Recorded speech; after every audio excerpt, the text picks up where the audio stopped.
this morning we said we were talking about reviews on the elections that took place in Ekiti. Now, they call it the land of honor and integrity, a state that takes its own very name from the Yoruba word for hill, Okiti, a people shaped by, elevation, resilience, and all of that. Now, Ekiti has given Nigeria some of its finest intellect, and I think on Friday we made mention of that. Its most passionate political contest, and for 27 years, one of its most unbreakable democratic traditions. No governor wins twice in a row until yesterday. On Saturday, June the 20th of 2026, the people of Ekiti State went to the polls. And by the early hours of Sunday morning, INEC had declared Governor Biodun Oyebanji of the APC the winner with 319,224 votes against the PDP's 40,543 votes, which is, a landslide, a historic second term, and a pattern that is broken. But history was not the only thing that was made on the election day. Observers documented organized vote buying across 9 of 17 local government areas. Numbered slips were handed to voters after casting their ballots, a system designed to pay for votes away from the cameras. And ballot papers listed 19 parties. All of this was made public by a publication by Daily Post. Result sheets also showed 15. At one polling unit, votes counted exceeded voters accredited. And in the background, a former governor who built the APC in Ekiti is now quietly distancing himself from it with his aides in a rival party and a presidential election less than a year away. Now, Ekiti decided, but what exactly did he decide and what is he telling the rest of Nigeria? And this morning, we will unpack the results, the process, the patterns, and the implications with two guests who are watching very closely. We have Ms. Justina Chidi. She's an election observer and executive director of the Gong Social Inclusion Gaps Initiative, and Nelson Ekujumi is a public affairs analyst. Welcome to the program, and thank you so much for joining us here. Thank you so much. Good morning, our viewers, and good morning, Nigeria. Good morning. Okay, let's just get right into the very first conversation. I hear you were on ground for the Ekiti election. So just give us a holistic perspective of what that looks like on Saturday. I would say the election, the INEC officials were on ground. Yeah, at least this time around, compared to that of FCT, we had, they had logistics problems. But that of Ekiti, they were on ground at about 7:30, and the INEC officials were on ground. The security personnel were also on ground at about that set time, and then accreditation started at 8:30 in most polling units in Ekiti, and so I would say the election was relatively peaceful. Okay. The people of Ekiti conducted themselves very well, and it was peaceful. Credibility, I wouldn't say credibility, but I would say it was relatively peaceful, and logistics were deployed at the set time, and the officials were on ground, the security personnel were on ground, the party agents were there to represent their various parties, and then that's all I can say for now. Yes. All right. Well, you talked about credibility, and of course you weren't so emphatic there. And Yes. So why is that? Was there something that you observed that made you shift your word when it's talk about credibility? Yes. The polling units I visited, there were discrepancies starting from the beavers. Okay. They had some beavers that were malfunctioning, because I watched closely. Especially there was this polling units that the beavers recorded 100 persons that were accredited, and then the results sheets, the ballot sheets, we had 102, and so we're trying to compare if the beavers is reading 100, so how come where the sheets, the ballot sheet was reading 102? So where is the two coming from? And so we're trying to, we had to tell them that they will have to contact INEC officials to come to that particular unit, because results must not be declared on that particular unit. The beavers says otherwise, and so if the numbers on the beavers doesn't tally with the ballot, so how do you sum up, those numbers? How do you declare the particular results on that said polling unit? Okay. And so before I left there, I had to tell them, because I think AIT, they were also there, so we're trying to monitor it closely to make sure that the results were not declared at that particular polling unit. So we asked the ad hoc staff there to contact INEC to come and sort that thing out. And then the ad hoc staff was saying that the beavers were malfunctioning at first when they started. And I asked, did you contact INEC staff? So as because they had monetary supervisors going around from one polling unit to the other. So I'm wondering why there's no one at this particular polling unit where you're having such issue. So the credibility and there were, vote buyings, we can attest to that. You witnessed that? Yes, Okay. especially in Ado Ekiti. There were vote buyings. Our observers reported vote buyings. What parties actually did that? Whether particular parties are from your observers? The APCs, of course. Were the ones who did that, because the APCs. because they were also The APCs. And then secondly, Ekiti people, I feel they know exactly what they want. Though voters turnout was low, across, because I see no reason why a particular polling unit where the registered voters are 700, and then you are getting 100 and above 100 as accredited voters and people that casted them. So it was relatively poor. And then the other polling units were 285, and you have about 100%. Okay. All right, we have Nelson Ekujumi on the line. Hi, Nelson. Thank you so much for joining us this morning. Please kindly unmute your mic so that we can, get on with the conversation.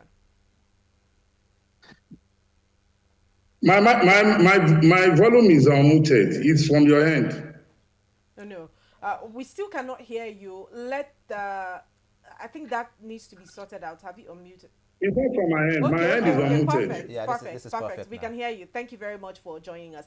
Now let's just get right into it. Now, Kayode Fayemi, before we get to that, Ekiti has never re-elected a governor in 27 years, which means this is the first time since 1999 that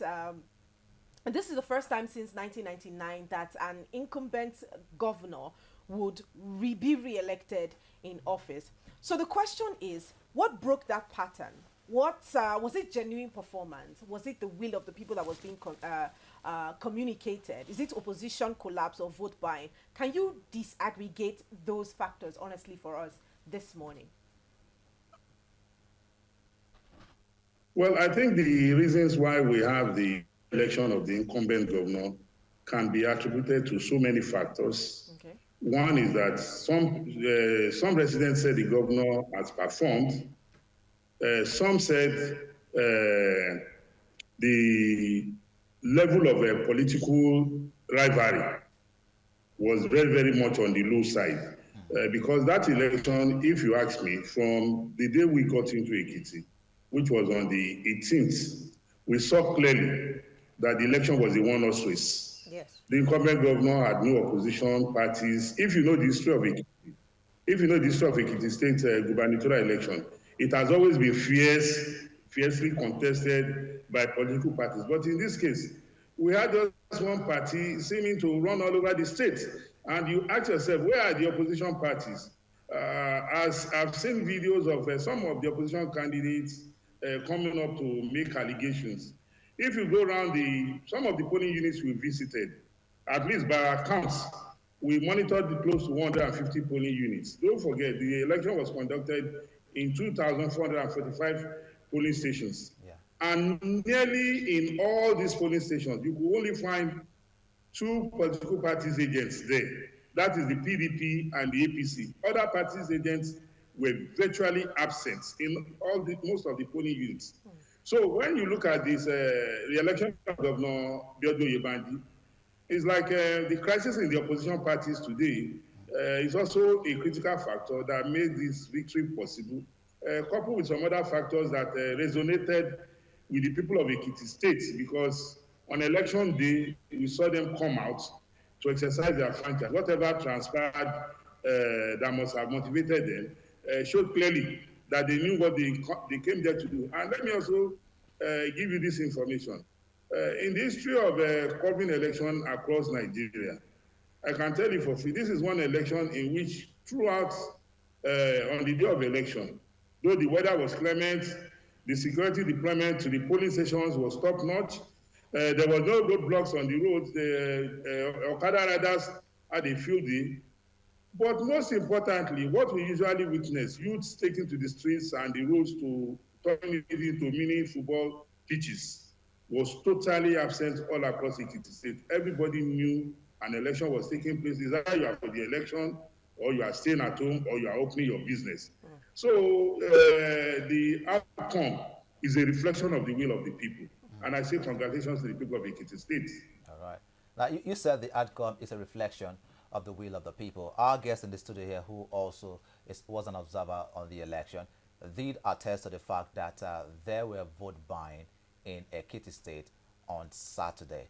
Would you still say, based on this fact, and of course her report of vote buying, that the outcome of the election is still a reflection of the people? Yes, like we all know, no election or no system is perfect. The elections, as far as we are concerned, is credible. You can only challenge the credibility of the process if you can, do a statistical analysis. Election was conducted in 2,445 polling stations. So if you have vote buying even in 100 polling stations, it does not take away the credibility of the election, because what is percentage of 100 out of 2,445?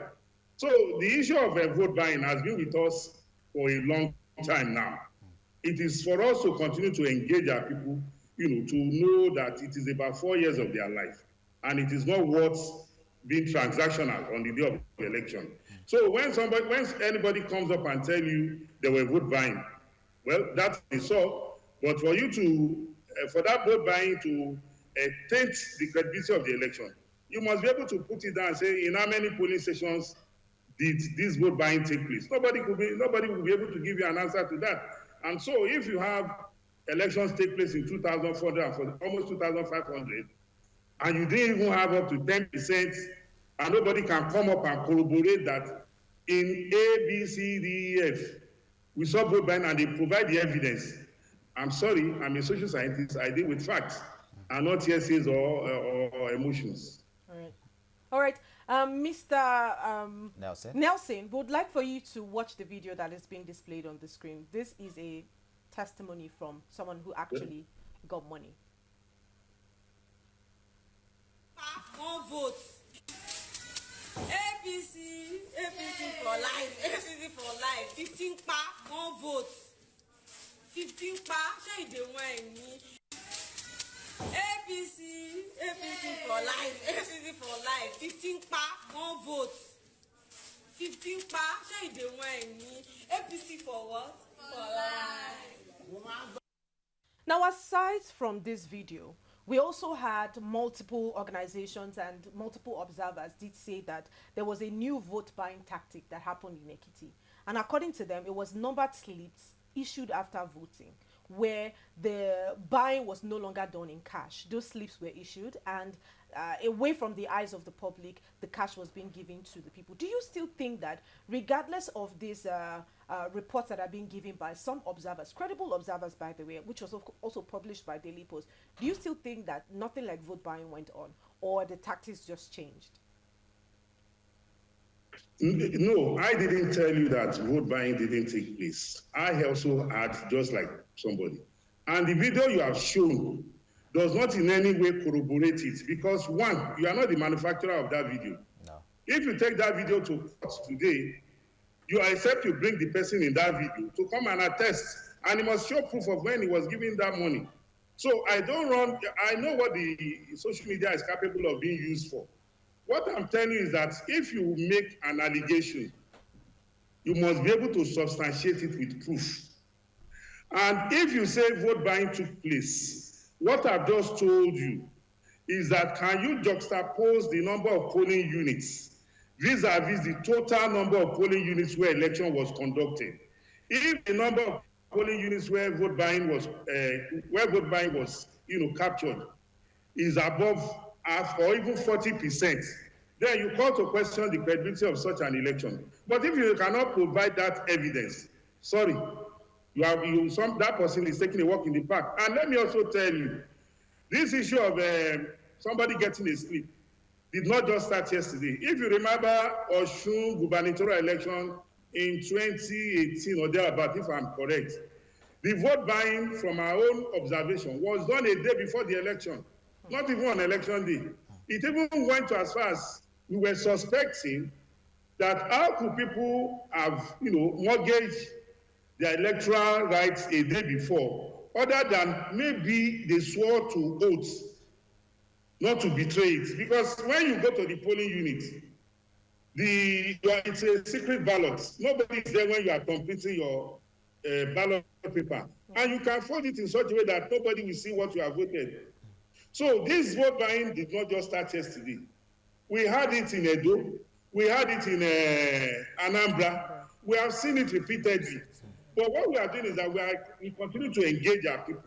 That is only, I'm not telling you that vote buying didn't take place. But what I'm saying is that for an issue to take the credibility of the process, it means it must have passed the maybe 40 or 50% threshold. All right. Then you say yes. Maybe out of 2,445 polling units, you had vote buying in even 1,000 polling units. But if election observers, if you look at the statistics, I'm not sure there was any electoral observation group that had more than 200 observers deployed. So are you telling me if you ask all the 200 observers, do you think they are going to give you the same story? Someone will tell you it didn't happen in my place because I didn't see it. Someone will say I was told. Someone will say I saw it. So the person who said he was told, can you take that to court and say I was told as a testimony? You and I know the truth and the fact. So what we are saying is that the vote buying that has taken place did not just start yesterday. There's no new tactics they are deploying. I've just given you an instance of one that took place a night before the election. Right. And we were wondering that how come what you transacted yesterday, you kept faith with it till today, when knowing fully well that the person or the party that gave you money will not come to the polling box, to the polling cubicle with you to see where you are competing. Because you all know how we conduct our election. The ballot box is placed at a distance. Yeah. The cubicle is placed at a distance. So I don't know. Thank you. All right, Mr. Nelson, before I come to you again, Justina, but you did mention something that before now, the Ekiti State Governorship Election was fiercely contested. And of course, and then you said in your words that there were no opposition, for the 2026 Ekiti State Governorship Election. Now, what does this say about the governance of Ekiti people, or Ekiti State precisely now?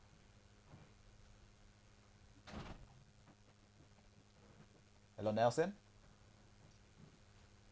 Can you hear us?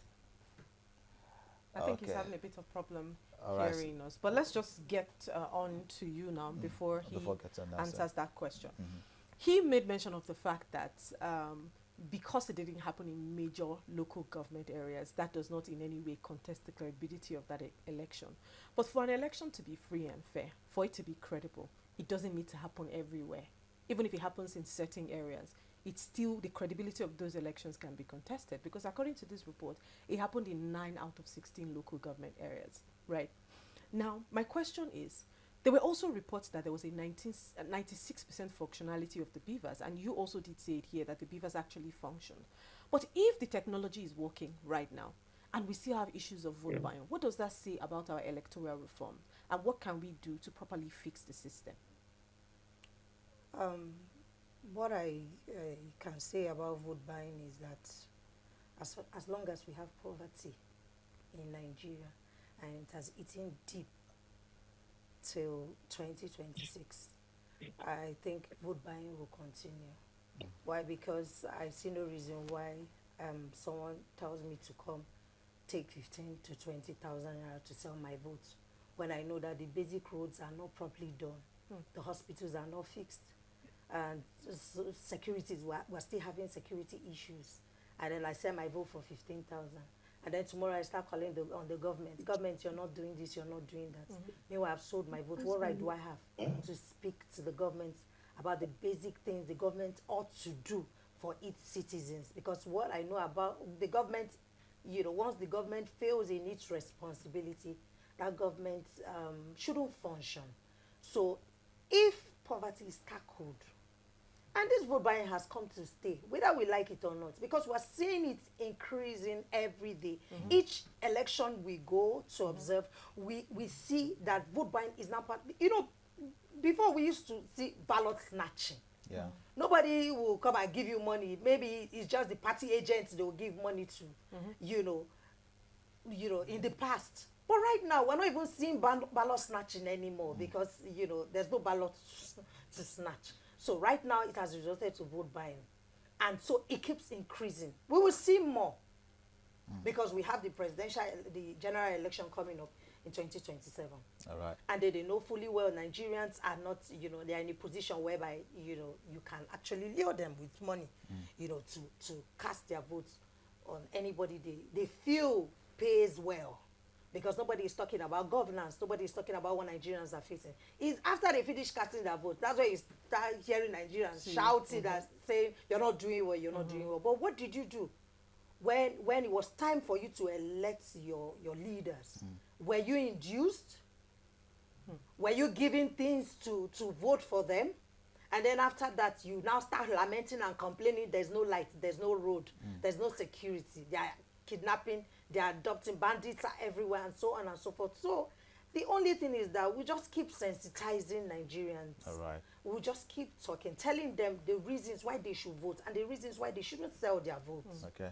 Now, based on INEC's guidelines on inclusion, what did your monitoring show about participation of women, youth, and persons with disabilities during the accreditation and voting process in Ekiti State on Saturday? There was, from our reports, persons with disabilities were not given the proper, you know, will I say the proper attention. Okay. Yes, because take for instance someone that is on wheelchair. You should have, you know, medium of how the person is going to go in and vote. You know, there was nothing like that. Okay. From the polling unit I visited, and then the women too. I would say in this election, people just did what they wanted. The ones that wanted to vote came out to vote, and the ones that didn't want to vote stayed back. Do you understand? The ones that didn't want to vote stayed back, and the ones that wanted to vote came out and voted on, you know, they voted, you know, they voted the particular party they wanted to vote. Do you understand? So the people decided on what they wanted. All right. I wouldn't say that because it's your state. So if you think your governor has functioned very well, then you re-elect him. If you think your governor has not functioned very well, then you unseat him. That's the way I see it. For Ekiti people to have come out to vote for their governor, that means he has done credibly well for them. Okay. Yes. So, okay, do I have Nelson back on the line? All right, so before we get back to Nelson as well, but let's still talk about... All right, let's go to him. All right, Nelson. So I was asking, because you said something earlier on whilst you were making your submission, and you said that prior to this time, the Ekiti State Governorship Election was fiercely contested. And again, you said that in the 2026 governorship election, that there were no opposition or no solid opposition, if you put it that way. Now, what does this say about the government and the governance of Ekiti State? Well, you know, we operate a multi-party democracy. And the governor of Ekiti State is not the constitution of the Federal Republic of Nigeria. If political parties who are registered by law decides to go to sleep over their statutory functions, that is their cup of tea. The parties, people who are members of that party, if they decide not to contest election, there are provisions of the law that can be invoked on them. So the governor of Ekiti State has no say, has no input in what happens in other political party, except the party he belongs. Even the Mr. President does not have the powers under our law. So the parties in Ekiti State, like I told you, went to sleep. The parties in Ekiti State, like I told you, went to sleep over their rights. And it is for their members to ask them questions. What happened? We were not visibly present in campaigns, and even on election day, we didn't make our presence felt at the polling units as required by law. It is the law that makes it, incumbent on political parties to present party polling agents on election day. But here we are on this day, our party was not represented. So why you have decided to toe this line, is left for you to explain to us. So the governor of Ekiti State has no powers about the fortune of a political party, other than maybe the party that brought him to power, under which platform he was elected. Yeah. All right, Mr. Nelson, thank you so much. Now, my next question will go both ways. We know that these elections, these by-elections, the ones that happen in Anambra, the one now in Ekiti State, these are just basically like test runs for what will happen come 2027. Nigerians will use this as a litmus test to see whether INEC is competent enough to deliver us free, fair, and credible elections come 2027. Now, as an observer and as an analyst as well, what do you think this says, this election in Ekiti, what do you think it says about the preparedness of INEC and what we should expect regarding 2027 elections? First and foremost, you must recognize that the successfulness and the credibility of an election is a collective responsibility. Okay. It's not only INEC. The voters have a huge role to play. The political parties have a role to play. The media has a role to play. Observers have a role to play. Security agencies have a role to play. Take, for example, if INEC gets to a polling station, because the role of INEC is to conduct election. INEC is not the one that will tell voters to come and vote. You already know your rights. You already know your rights on election day. If INEC gets to a polling station and there's no voter, INEC officials will just wait there till the close of election time and they will go back to the office and say nobody came. So INEC has always upped its game. Like the guest in the studio rightly said, there were cases where the beavers malfunctioned. But if you take an overall view of the performance of the beavers performance is over 95% in all the polling stations. Then she also made mention of the fact that people with disabilities, you see the eagerness of the voters of Ekiti State in this election is something that we must commend, because people were too much in a hurry to vote. So as much as we must commend them from coming out, we must also admonish them, because I witnessed in polling stations where even the voters, the young men and women, were complaining that they got to the polling station before the elderly persons. Meanwhile, under our electoral regulations, we are admonished to allow nursing mothers, pregnant women, persons with disability, older citizens to exercise their franchise before us. But you could see the eagerness among the people. I came here, I must be the one. They were even pushing themselves. But it was generally peaceful. We also had cases of people who came to police stations without PVC, who said they have their name, that they were told if they come there and their name is found on the voters register, that they can vote. As an observer, it is not my right, it is not my duty to tell the polling officer how to conduct his or her responsibility. When I saw such situations, I inquired from the polling officer, and the polling officer said, no, if you don't come with your PVC, you cannot vote. So that also tells you clearly that we as a people, we are failing in educating ourselves, because the message has always been out there: no PVC, no votes. Why people will come there and say they want to cast their vote is what beats my imagination. It also tells you how eager they were. Then when the guests in the studios talked about a particular polling unit where the number of ballot papers voted, counted, exceeded the number on the beavers. I don't think it is in our past. It is not even in our past to tell the PO, if it is the PO that knows this or our onion, your duty is to observe. If the PO takes that result to the collation center, and that same situation remains the same, the collation officer will cancel the results of that polling unit. That is the law. All right. All right. Okay. Thank you so An much. observer is to observe and note down what you have observed. Your duty is not to interfere. All right. You can give advice. All right, Mr. Thank Nelson. You you, cannot Mr. say you cannot Nelson. declare results. No, that is not your job. All right, thank you, Mr. Nelson. Our time is fast spent. We want her to just wrap it up as well. Let her tell us what her thoughts are about that question. Okay, Mr. Nelson, I didn't interfere. I only told the polling unit official to contact INEC as regards to those discrepancies. I wasn't the only one that was there. AIT was there, and some other foreign observers were also there. We were all watching what was going on. And then let me talk about the polling of the unit officials. Most of them were not properly trained. I could remember when I went to the Oba's Palace, there was this polling unit that was there. The polling unit official there was not properly trained.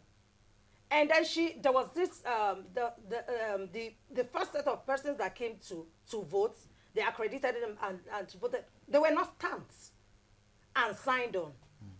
So it was now the INEC supervisor that noticed it and then called their attention to it. And started even talking to the people that are there, that in case when they are collating these results, we will have to bring out those ones and stamp and sign on them.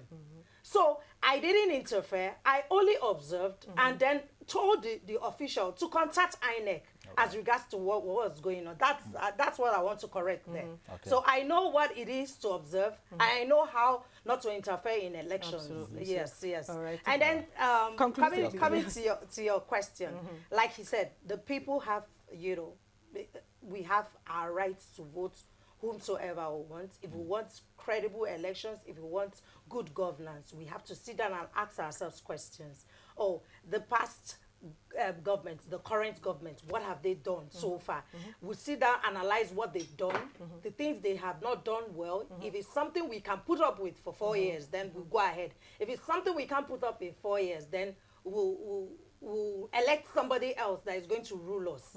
But we can't keep going through things saying because we have incumbent, governors, or we have incumbent presidents. Once you have failed your responsibility, I think you don't even need somebody to tell you to step down, for somebody to try and see if Nigeria will be a better place. Thank you. Thank you so much for, being a part of this conversation. Thank you so much, Mr. Nelson, as well, for being a part of this conversation. We'll hopefully have you next time. There are more elections to be conducted, and the general elections as well. So we'll definitely be speaking to you some other time. Thank you very much. Thank you. All right. Yeah. Enjoy the rest of your day. Now back to myself and Victor in the studio. Victor, let's hear your concluding thoughts. Oh, well, the both of them were there in Ekiti State, basically. They've given us their direct report, on the things that basically happened based on their observation as it is. But I just think that's important that for INEC, some of the challenges that has been pointed out, they have to actually work on it. Whether it's just a 1% challenge or a 0.5% challenge, it is a challenge regardless. Exactly. And it needs to be worked upon. Absolutely. So we can see what happens during the Osun State election, and of course the most important as well, which is the general election come 2027.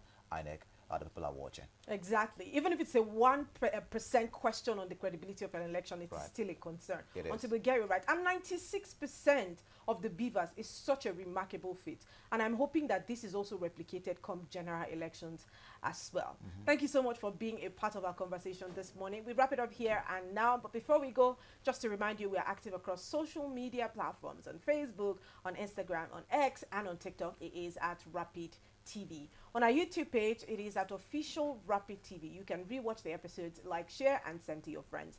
And www.rbnradiotv.com allows you to connect with us from anywhere in the world. Thank you so much for joining us again. My name is Martha Alu. And my name is Victor. Okay, we will see you tomorrow.